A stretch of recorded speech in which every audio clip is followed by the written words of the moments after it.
Welcome to Earth Day 2020, and thank you for having me here. Today, I want to take you into the future of energy and transportation. But before I do that, I want to take you to the past. This is New York City, 1900, Easter Parade. Can anyone see the one car in that picture? We used horses as our main means of transportation for thousands of years, and there is one car in this picture. There, you can barely see it. New York City, Easter Parade, 1913. Can anyone see the one horse in that picture? 13 years, that's all it took for the last major disruption of transportation on Earth. 13 years. Now, what is a technology disruption? A technology disruption is essentially when a new product or service creates a new market and at the same time or eventually either destroys or dramatically transforms an existing industry. And it's not just about destruction, it's also about creation. This is Ford Motor Company in 1913. This was the largest car company on earth back then. And disruptions also change our tastes and preferences. It's not usually a one-to-one change. Transportation disruptions, for instance, can bring a food disruption. So what happened to all those horses? We ate them. I'm not saying you ate them, but we ate them. And it became actually fashionable at the time to eat horses as clean meat. And it's usually the experts and the insiders and the mainstream analysts who totally don't get disruption, who totally dismiss disruption. Not gonna happen, or it may take a long time, and so on and so forth. And companies and industries that look indestructible, remember Nokia, essentially can flip in a second. So let me take you to 1985, when the then largest telecom company on earth, AT&T, hired McKinsey & Company, and they asked them one question. What's going to be the adoption of this new thing called mobile phones or cell phones by the year 2000? So give me a 15-year projection. McKinsey went off and did whatever it is that they do, and they came back with this number, 900,000. In 15 years, you're gonna have 900,000 subscribers to mobile phones. The actual number was 109 million. This is not a small mistake. This was a factor of 120 times. My little dog could do better than that, 120 times. Now, ask yourself, who can predict 15 years out? Can anyone do that? Well, check this out. In 2005, I posted this portfolio. It's a technology disruption portfolio that I called Winners Take All. My book back then was called Winners Take All. That portfolio has returned 2,600% in 15 years. And just to compare, the Dow Jones has grown by about 300% and the NASDAQ by about 430%. So this disruption portfolio was not just about destruction, it was about creation. 3 companies in this portfolio are now worth more than $1 trillion each in market valuation. So it is possible to predict 15 years out. But my question today and always, and for the last 15 years, has been, why do smart people in smart organizations consistently fail to anticipate, let alone lead technology disruptions? And so I have created a framework that I call Seba Technology Disruption Framework to anticipate, to understand and anticipate disruptions. I'll walk you through how that works, and then I'll go into the disruption of energy and transportation.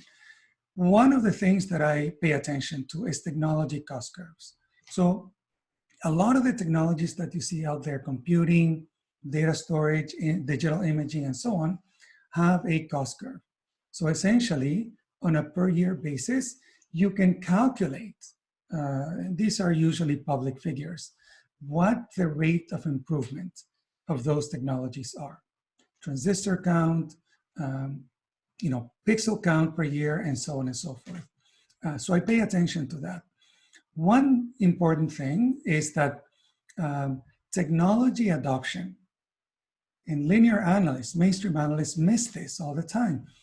Every single technology adoption happens as an S-curve, not a line, an S-curve, right? So you may not see the initial adoption when it's below 1%, 2% of the market, but when it hits that, then you see this phenomenal growth, and within a few months or years, it's pretty much over.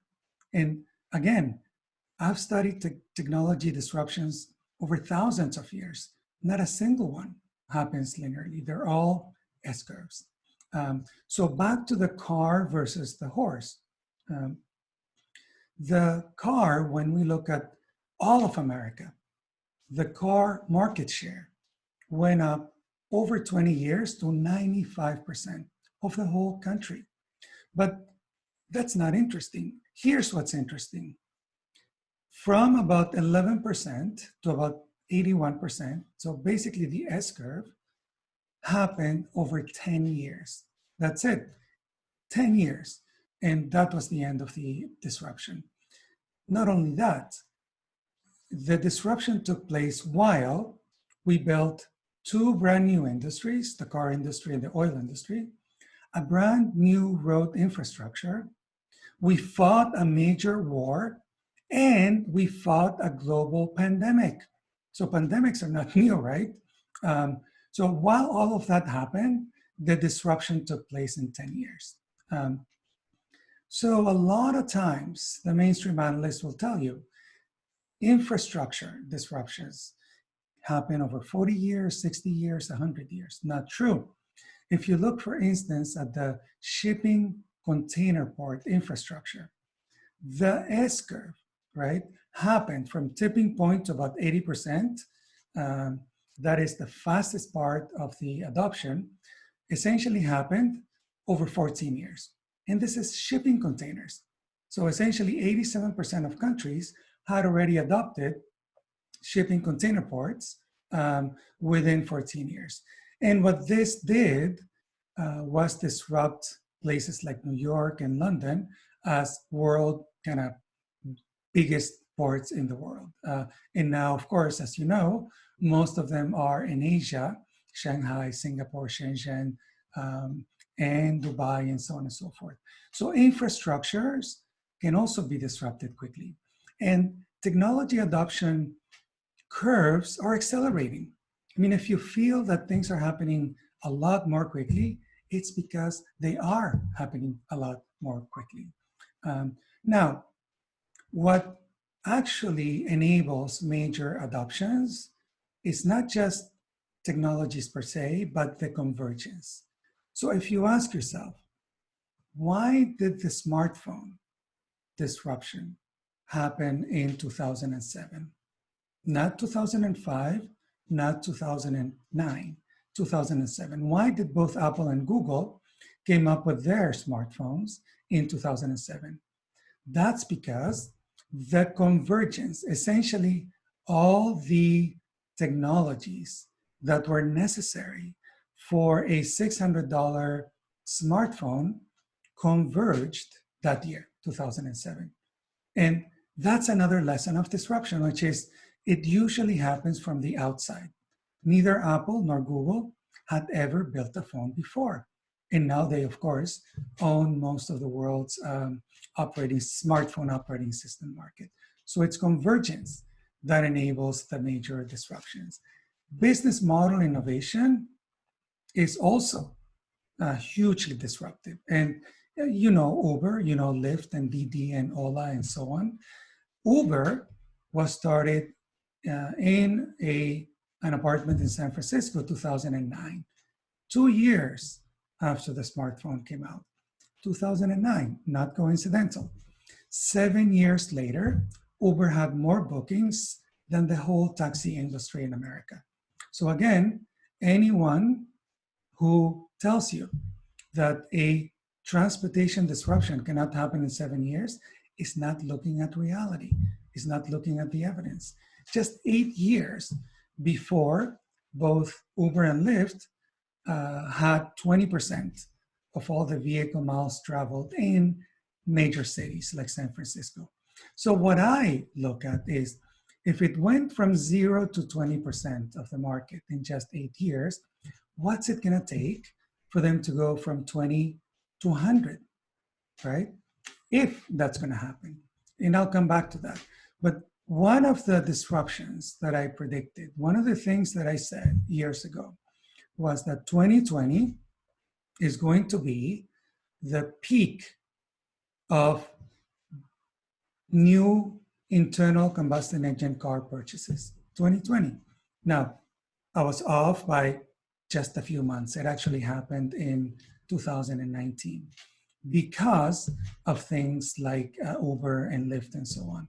So when you look worldwide, America, and this is before COVID-19, America, Europe, India, China, 2019, essentially new car sales went down, not for electric vehicles, but for internal combustion engine vehicles. So another of my predictions that came in almost to the year, but essentially to the month. Now, another thing that you need to take into account when you talk about disruptions is what I call market trauma. And the idea is that swift, non-linear, disproportional financial impact happens upfront in disruptions. So the fallacy from mainstream analysts is, oh, don't worry about it. You know, it's going to take 10 years, 20 years for a lot of adoption, for 50% of 30% or 80% adoption of the new, whether that means autonomous technology or electric vehicles or solar or whatever. Well, it's usually not true, but even if it were, that doesn't mean that the incumbents are not going to be wiped out up front. And we're living that now with COVID-19. It's a disruption, not technology, that essentially caused us trauma upfront, way before the adoption of the virus went up to high penetration, right? So market trauma can happen upfront. And look at GE, for instance, and I'm going to come back to that. GE's market valuation dropped by about 74% a couple of years ago because essentially they invested in fossil fuel, central power generation. And of course, folks are telling them, don't worry about it, by 2040, at the soonest, solar and batteries and so on are going to make a difference in that market. Well, that is not true. But also, even if that were true, you're going to be hurt upfront. And GE proved that that's what happened. Now, what are the key technologies that I'm looking at personally in terms of their capability to disrupt all industries over the next decade? So I've been telling you for years that the decade of the 2020s is going to be the most disruptive decade in history for all kinds of reasons. But from a technology disruption perspective, we're going to see massive disruptions. And so this is my framework, the technology disruption framework. And based on this, in 2014, I wrote a book called CleanDisruption of Energy and Transportation. Now, executive summary, there are 4 technologies: batteries, electric vehicles, autonomous technology, on-demand transportation, and solar, that all of them are disruptive in their own way, but together, the convergence of these technologies and business model innovations are going to be super disruptive for energy and transportation. So let me walk you through how that is going to happen and what I predicted starting 2014. So 6 years ago, this is the exact cost curve that essentially I put in my book. the projected cost curve of lithium-ion batteries on a dollar per kilowatt hour basis. And of course, at the time, mainstream analysts said, you're insane, it's not gonna happen, and so on. Well, I assumed that it would go down at about 16% per year.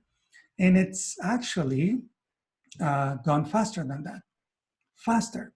And you know, they said, no, it's not gonna happen. Now, why is it going faster? Because over the last 6 years, the number of mega factories, the scale of this industry has gone berserk. There were 3 lithium-ion mega factories in the pipeline 6 years ago. Now there are 121. So the scale, the innovation, the new markets, and so on, essentially mean that the cost curve has accelerated to 20+% per year. So all my predictions are actually accelerating, which is great. And this is not just causing trauma, disruptions in transportation, energy. I mean, you probably have heard of the South Australia battery that is already disrupting the fossil fuel infrastructure there.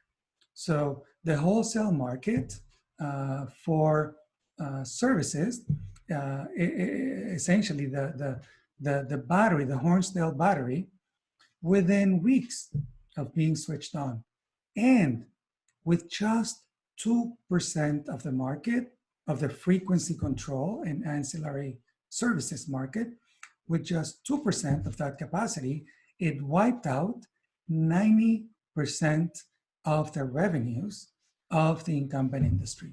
2% just within a few days. It wiped out 90%. This is what I call market trauma. So you don't need a big penetration. You don't need 20 years to essentially disrupt the finances of the incumbents. Now grid batteries are super disruptive, both on the demand side and on the supply side. Why? Because our existing grid is extremely inefficient. It's an inefficient, just-in-time supply chain. So essentially, about a third of the assets in the existing central generation grid are peakers. And peakers are super inefficient. They can only be used a few hours, a few dozen hours. So batteries on the demand side or on the supply side can disrupt it right away. So this is a lot of billions of dollars that are going to be wiped out. And the disruption is from above. Essentially, first, ancillary services, then peakers, which is already happening, and then baseload, okay? And all of these assets are gonna be stranded. Every new fossil fuel generation is going to be stranded. Even every existing fossil fuel generation is gonna be stranded. And I predicted this years ago, right? So now all over the world, we're building far bigger grid batteries. And in fact, the market is saying, forget those natural gas peakers, those new natural gas peakers, we would rather put up new grid batteries. So disruption is already starting to happen. Now, when the cost curve of batteries essentially goes down the way that it has, yes, the grid is going to be disrupted. What else is going to be disrupted? The auto industry. So disruption number 2, electric vehicles. Now, this is a picture from 10 years ago. And the question is, as it was back then, is the electric vehicle disruptive? Or is it just a commie, greeny, conspiracy against the oil industry? And so let me walk you through some of the reasons why EVs are disruptive. One is that they are about 10 times cheaper to charge, depending on the market, right? 5, maybe 10 times to charge on a per mile basis compared to gasoline. 10 times. Every time you see a 10X, watch out. Also, EVs have so few parts, moving parts, maybe 20 or a few dozen, as opposed to internal combustion engines, which have thousands, 2,000, 3,000 moving parts. So essentially, EVs are almost free to maintain. They're at least 10 times cheaper to maintain, which is why EV companies can give you infinite mile warranty. Why? Because they can, because these things don't break. Now, one thing that has been ignored by the market is that, by mainstream analysts, is that EVs are not a one-to-one disruption. An EV can go 500,000 miles. An internal combustion engine, a gasoline or diesel car, can only go about 140,000 miles.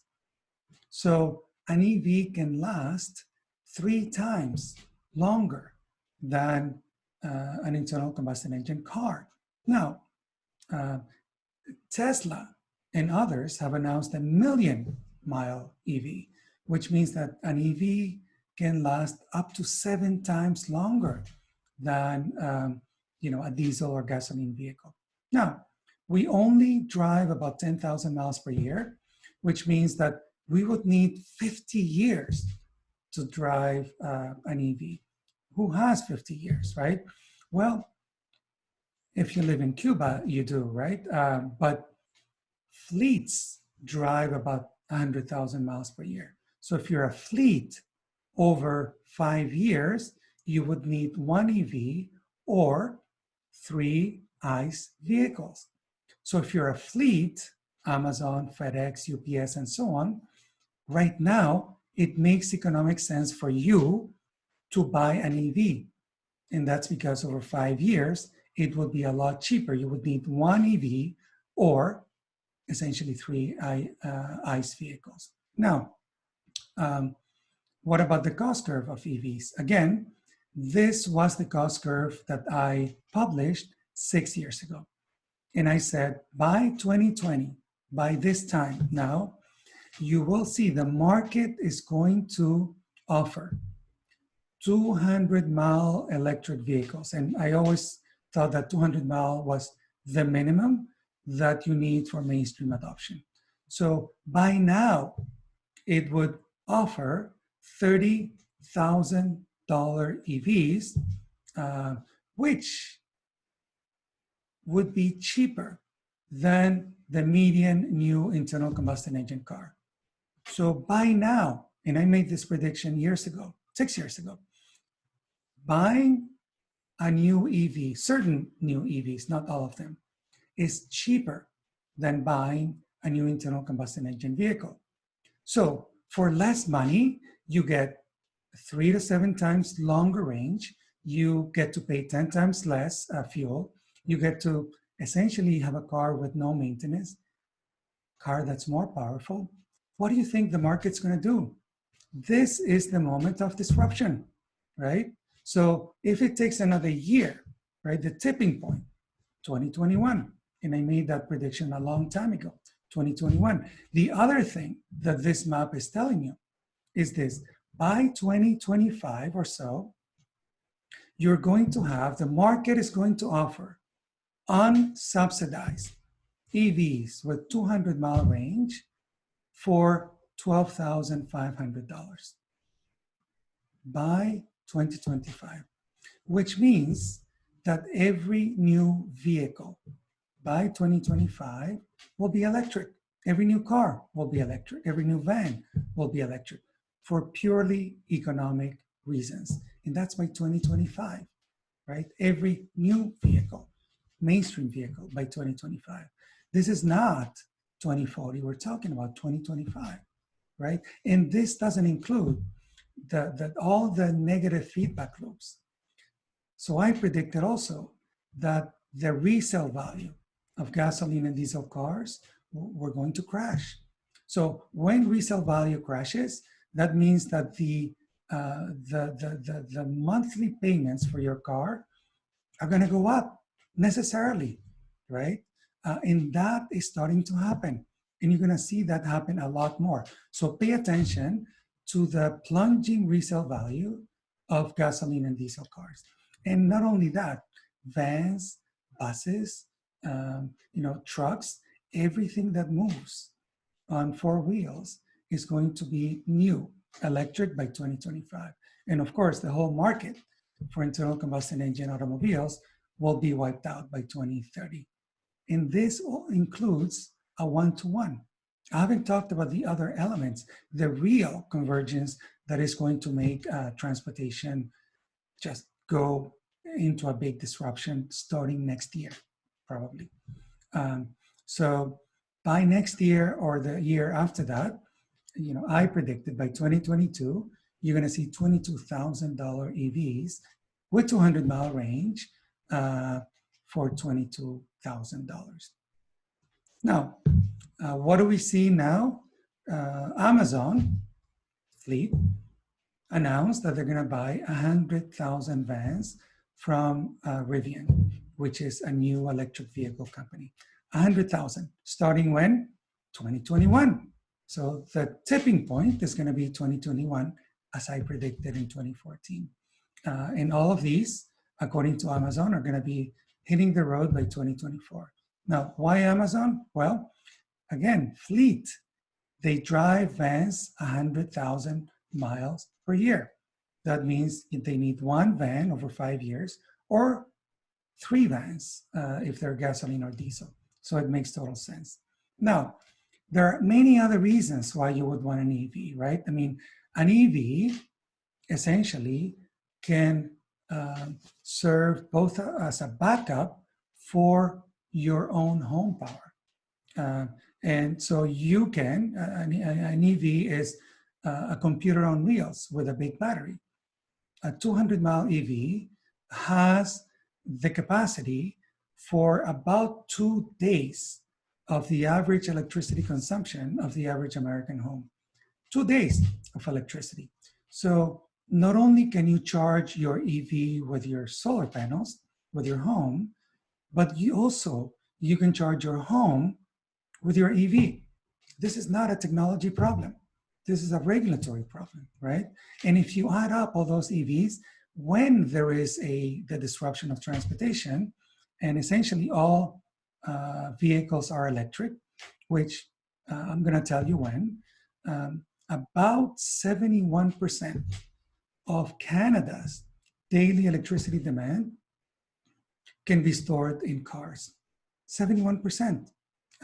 This is super disruptive. Try that with your gasoline or diesel vehicles, 71%. Now, EVs are disruptive, like I said. Let me talk to you about autonomous vehicles, right? You've seen this, you've probably seen.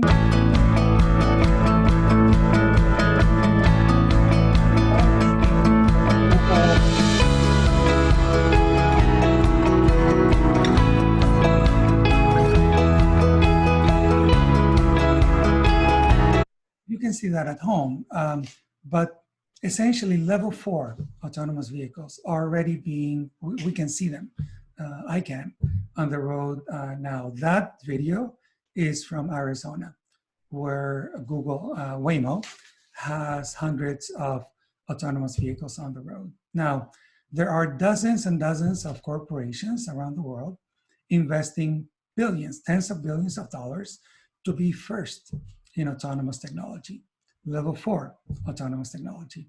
Now, why are companies investing? Why are they rushing to be the first or second in autonomous technology? Well, here's why.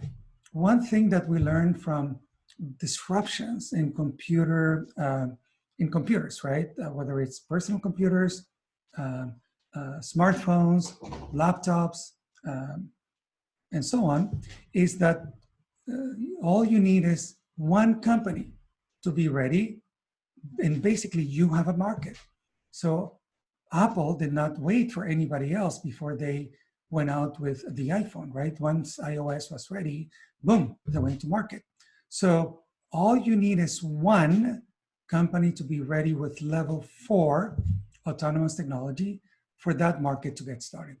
And the other lesson is that only 2, because of the network effects of this technology, because level 4 autonomy is like an operating system. And if you look at operating systems for computers, two companies, two operating systems usually dominate those markets. So iOS and Android, Apple and Windows, and so on. So essentially, only two companies are going to dominate the autonomous technology market, right? Everyone else, goodbye, right? At least in their own market. And we can see from the announcements that companies are investing billions of dollars in new cars. So Waymo announced that they ordered 62,000 autonomous vehicles, 62,000. And this is the equivalent of 10% of the vehicle miles traveled in Arizona, for instance, just 62,000 cars that go 100,000 miles per year. But, you know, you hear a lot in the mainstream media, although this is changing now with COVID-19, that, you know, autonomous vehicles are not safe and so on. Now, the reality, if you just look at Tesla, and they publish macro data, Teslas with autopilot are already 6.4 times safer than the average car in America. Already, this is not level 4 technology, not even close. And it's already 6.4 times safer than the average car in America. Already. Now, if all cars, according to Tesla, had their autopilot, or actually if all cars were Teslas with autopilot, we could save 900,000 lives worldwide, because we kill 1.3 million, 1.3 million people in car accidents every year. Already, this technology is safer, 6 times safer than human beings. Now, what is the cost curve? How quickly is this going to happen? So one thing for computing power. So we need a lot of teraflops, right? A lot of computing power to make an autonomous vehicle possible. Now, just to give you an idea, this was the world's largest, most powerful supercomputer in the year 2000. It cost nearly $50 million, and it was the size of a big room, right? And so this is Jensen Huang, the CEO of NVIDIA, showing an 8 teraflops computer. Now, let me take you back. In 2000, 1 teraflops, $50 million. In 2016, 8 teraflops, $600. That's an improvement in 16 years of 650,000 times. 1,000 times, right? Not just 10%, 600,000 times. And if you look at your Apple 10, if you have an Apple 10, their chip has 5 teraflops. So it's 5 times bigger. I mean, in 2000, that kind of power would have cost you $250 million. What does it cost you today? Nothing. It comes built into the Apple 10. So that's how quickly that technology is improving, which is why companies like NVIDIA and Tesla are basically developing computers in the teraflops, hundreds of teraflops, which is what's going to enable level 4 and level 5 autonomy. Now, I talk about cars, but essentially everything on wheels is going to be autonomous. Everything on wheels. Delivery of food, which is what we need today in this COVID crisis, delivery of medicine, delivery of packages, trucks. I mean, that's me in an autonomous wheelchair in Singapore, right? So essentially anything that moves, because again, all the technologies are getting to be so cheap, and also because autonomous technology is like an operating system. If it works for one computer, you can actually port it to bigger computers and smaller computers. Now, what is the big disruption? So I talked about Uber, on-demand transportation. I talked about electric vehicles, and I talked about autonomous vehicles, right? What is the disruption, really, of transportation? So all of these are disruptive independently. But the big disruption of transportation So I published in 2017, essentially a book called Rethinking Transportation 2020-2030, where I go more in depth about how this disruption is going to unfold. The disruption is the convergence of autonomous, electric, and on-demand transportation. Now, transport as a service, TaaS, is why is it so disruptive? For one thing, we only use our cars 4% of the time. They're parked 96% of the time.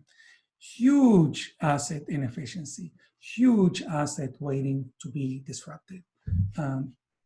So when you have fleets driving cars, when they are autonomous and when they are on demand, essentially driving time goes from 4% to 40% of the time, from 10,000 miles to 100,000 miles per year. And this is what you get. Now, fleets don't have to wait, like I said, for autonomy, right? I mean, just the fact that they're EV can basically means that they have to go electric, right? By next year, starting next year. But why? Because on a per mile basis, fleet EVs are going to be about a third cheaper than diesel or, I mean, any combustion engine vans. Now, autonomous vehicles, and DD has announced, of course, that they're going to have 1 million autonomous and electric vehicles by 2020, by this year. It may not happen this year, but you know, they said that they already had 600,000 as of last year. Now, TaaS, again, is on demand, autonomous and electric, owned by fleets, not individual fleet ownership. And that's a disruption not only of petroleum, it's also a disruption of a business model where individuals are not going to own cars anymore. Why? Because again, assume that level 4 autonomous vehicles are available and approved by the regulators, which is important, next year, 2021. That year, the cost per mile of TaaS is going to be up to a 10x cheaper than the cost per mile of owning a car. So, you know, essentially we pay $10,000, $12,000 a year to own a car, all in, right? So if this happens, TaaS happens next year, the day that TaaS is available in a city, London, San Francisco, New York, Beijing, Shanghai, this is the decision that someone is going to have to make. Do I want to spend $50,000 over the next 5 years owning a car, any car? Or do I want to spend $100 a month for a subscription, like a Netflix, for a subscription to transport as a service? No brainer. Every time there's been a 10x improvement in cost, there's been a disruption in all of history, in 10,000 years. Every time we've seen a 10x, we've seen a disruption. So again, assuming that 2021 is the tipping point, which it's looking like, essentially what happens? Cost per mile 10 times cheaper, people stop buying new cars. And that's going to be big, right? So essentially, not only that, transport as a service is going to be cheaper even than operating a car that you already own. So even if you paid it off, the cost of just gasoline, parking, maintenance, and so on of an existing car is going to be a lot higher, 2 to 4 times higher than the cost of transport as a service. So it's going to be a no-brainer. Even if people don't sell their cars right away, eventually they will. Because why would they want to pay 2 to 4 times more for owning and maintaining a car than for something else that's more convenient? Now, you know, when I came up with this TaaS idea, of course, mainstream analysts said that I was insane. They usually do, but you know, I'm usually 5, 10, 15 years ahead of them. So Tesla, Elon Musk recently announced that their TAS essentially offering is going to cost about 18 cents per mile, which is more or less what within the range of what I'm saying. 18 cents, right? So essentially the industry is going that way. Now, what happens if TAS happens 2021? Well, essentially within 10 years, it's a 10-year disruption. By 2030, 95% of vehicle miles, passenger miles, are going to be TAS, autonomous, electric, and on-demand by 2030, 95%. Now, we're going to drive, we're not, but fleets are, 50% more miles for a lot less, right? Because we're only going to pay a tenth on a per mile basis. The implications are astonishing. For one, we're going to stop buying new cars. And then we're going to get rid of our cars, which means that annual demand for new vehicles is going to shrink by about 70%, starting over the next couple of years, shrink by 70%. Now, this sounded insane about 3 years ago when I first said it, but look at the figures now from another disruption, right? It's a different disruption, but what the disruption that we're seeing today shows is what's possible, right? 3 years ago, a lot of people didn't think it was possible. Now it's happening for another reason, but it's happening. So over the next 10 years, the total size of the US fleet is going to shrink by about 80%. So we're going to have 20% fewer cars on the road. Now, not everybody's going to give up their cars. Even by 2030, I expect about 60% of cars essentially to be fleet and 40% to be individually owned. But fleets are going to drive 100,000 miles and individuals drive 10,000, which means that 95% of miles are going to come from fleets, which are going to be electric. More implications, huge implications. Every family in America is going to get back to save $5,600 per year, which means that US disposable income will increase by about $1 trillion per year, forever, right? And our additional productivity boost by not having to drive, and we can work or study or do whatever while we not drive, that's another $1 trillion. I mean, this is bigger than any tax benefits ever. This is the biggest boost to the economy, right? Environment. There is an 80% decrease in energy consumption just by going all electric. Just by going all electric, we save 80% of energy. 90% decrease in CO2 emission. And did I say we're going to get money back? This is not going to cost us money. We're going to get money back and decrease in CO2 by 90%. We're going to save 1 million plus lives per year because, like I said, autonomous vehicles are far safer and will be getting safer and safer by the minute going forward. Implications for the oil industry. Well, this is what I predicted in 2017 and what I predicted also in 2014. Oil demand is going to peak at about 100 million barrels per day, 2020, this year. And it's going to drop to 70 million barrels per day by 2030. Again, I was called insane. It's not going to happen. It's not. Oil demand is not going to go down by 30 million barrels per day. Well, guess what happened? Well, also, when it goes down to 70 million barrels per day, what happens to the cost? Well, the whole demand doesn't need to go down by that much in order for oil prices to crash. So my prediction was that oil cost in the world markets would go down to about $25 per barrel as soon as 2021, right? Again, even a few months ago, mainstream analysts said, not gonna happen, right? That oil would go down to 20 or 25.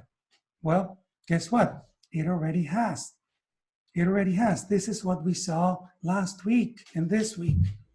World demand went down to 70 million barrels per day because of another disruption, right? And cost of oil in the markets went down to 20. What I told you many years ago, right? If you paid attention to what I said, you may have saved money, right? Boom, $20 and minus $30 million demand already in 2020. Now, this is what happens when oil goes down to $20. Oil sands, gone, right? Stranded forever. Oil that can't compete at $20, at $25 in the market is stranded forever. Not just oil, refineries, pipelines that depend on those expensive oil, right? Offshore, deep water, gone. Shale, gone. You can't compete at 20 or 25, gone. Those assets are stranded. It's happening already, like I said. Not only that, it's even worse than what I said would happen. Over the last few days, oil went into negative territory. Zero, less than zero. People were paying for others to take oil off their hands. This was inconceivable just a few months ago. It's happening already. And this is the shape of things to come. This is the collapse of the oil industry. Okay? Now, it's going to recover temporarily, but this is what we're going to see soon. Minus 30 million barrel demand and oil prices at about 20 or 25, just like I predicted. So implications for land use and real estate. Cities are about a third. The landmass is parking. And of course, parking is going to be obsolete because we're not going to own cars. What are we going to do with the 80 or 90% of that landmass that's going to free up for other uses? Well, we're going to redesign our cities. Green parks, check. Walkable space, check. Social space, check. New businesses, yes. Residential development, affordable housing, check. A third almost of the landmass of cities is going to open up. And did I tell you we're going to get money back for that? So I did the numbers for Los Angeles. And in LA, with the free parking space, you'll be able to build 3 cities the size of San Francisco, 3 whole cities. So a city like LA is going to have to make a decision. Do we want a desert in the middle of the city, or do we want to create the wealth of 3 cities the size of San Francisco? And just to show you how that disruption is already happening, the disruption of transportation is enabling a disruption of food.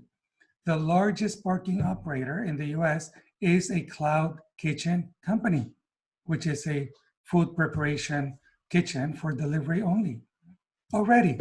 So that is happening, and that's going to grow in the 2020s. Now, last but not least, I want to talk about the solar disruption. And I want to start in Denmark. And some of you may be from Denmark. But Denmark, Copenhagen, is 3 degrees south of Juneau, Alaska. It's not the place you would think of when you think solar. And yet, this school in Copenhagen generates 50% of its annual energy needs from solar energy. No excuse as to whether a place can generate at least 50% with solar. And solar, as you know, has decreased in cost by at least 400 times since 1970. I mean, it has a learning curve of about 22%, and it's going to keep going down. And at the same time, since the year 2000, solar has grown the installed base by about 460 times, which is about 38% per year. Now, that keeps growing, and it's going to be over sooner than, I mean, the disruption is going to happen very soon. But the question is, can solar continue growing at this rate? So let's step back and look at the solar cost trends versus conventional energy. Utility scale solar is already below 2 cents, depending on where you build it. 2 cents, 3 cents, 3.5 cents. Below 2, unsubsidized solar is below 2 cents. Qatar, 1.5 cents. Dubai, 1.7 cents. And it's still going down. Every time that a mainstream analyst says it can't go down anymore, it does go down. Where is solar now? Well, utility scale solar is cheaper than natural gas, coal, and nuclear already. Any new natural gas, coal, or nuke built today is gone, is stranded, because it can't compete. In fact, solar with battery, with 4 hours of storage, is cheaper than the operating cost of coal, nukes, oil, or gas. Repeat, the total cost of solar plus 4 hours of battery is cheaper than just the operating cost of coal, nukes, oil, and gas. The disruption is here. It's over for all these fossil fuel and nuclear generation options. It's over. And I told you about GE. GE bet that it wasn't going to be over in 20 years. And because of that, we got a market trauma. GE destroyed almost $200 billion in market valuation, 74% of its market cap in less than 2 years, because it doubled down on thermal power construction. And supposedly this collapse caught GE by surprise. Well, hello, you should have listened to me, right? Coal already collapsed. This is the Dow Jones Coal Index, US Coal Index. Its market value of coal has already collapsed since 2008 by 99%. Repeat, in 12 years, the market valuation of the coal industry in America has dropped by more than 99%. It's already collapsed. Oil has collapsed. Coal has collapsed. Natural gas is on its way. Nukes, well, it happened already a long time ago. Over, people, gone. Now, a lot of folks talk about grid parity, and I already told you about it. 2 cents for utility scale solar, right? But is grid parity the tipping point? Well, let's talk about it. In China and in most cities around the world, commercial and industrial rooftop solar, unsubsidized, is already cheaper than grid, right? Than whatever you can buy electricity on the grid. Now, again, the experts had said that it would take decades for this to happen. And yet, in 344 cities in China, solar on the rooftop is already cheaper without subsidies than grid electricity. And this takes us to what I call God parity. God parity is the point of no return. So what is God parity? It's when the cost of solar rooftop generation on your rooftop, whether it's residential, commercial, or industrial, falls below the cost of transmission, not just the cost of that you buy grid electricity, the cost of transmission. Now, in some places, transmission is really expensive, 12 cents per kilowatt hour in places like Australia, right? So when you can generate for less than the cost of transmission, That means that even if the utility can generate at $0 per kilowatt hour, which of course is not possible, solar is getting there, but not quite zero. When you add the cost of transmission and of course, utility, CEO and salary and so on, it's never going to be able to compete with your own rooftop generation. That is cost parity. So essentially, utility scale grade electricity will never be able to compete with your own generation. That is cost parity. Mathematically, it's impossible for the utility to compete. And that's the tipping point. That, assuming regulation, allows solar to happen, which right now is the main challenge. Essentially, that's the tipping point.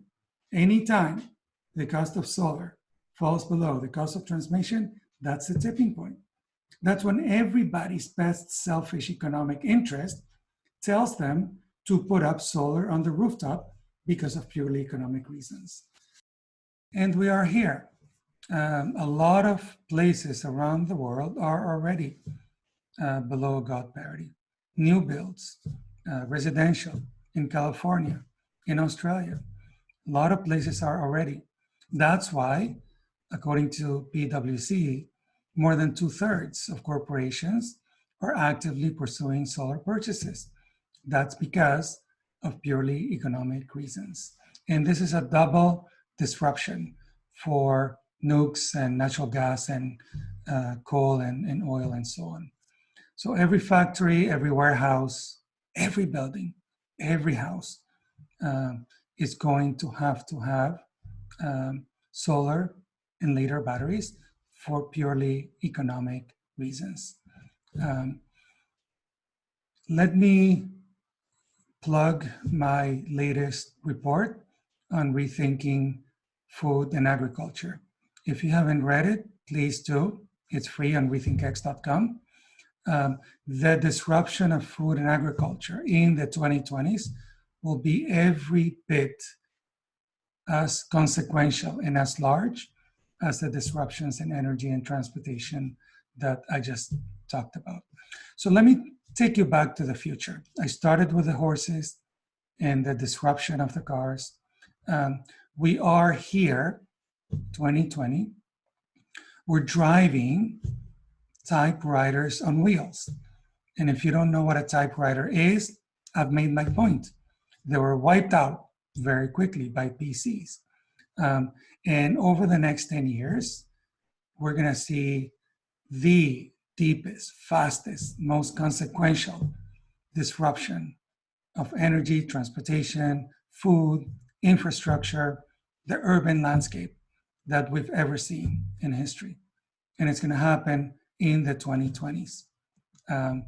And just again, to remind you, this is not an energy transition. This is a technology disruption.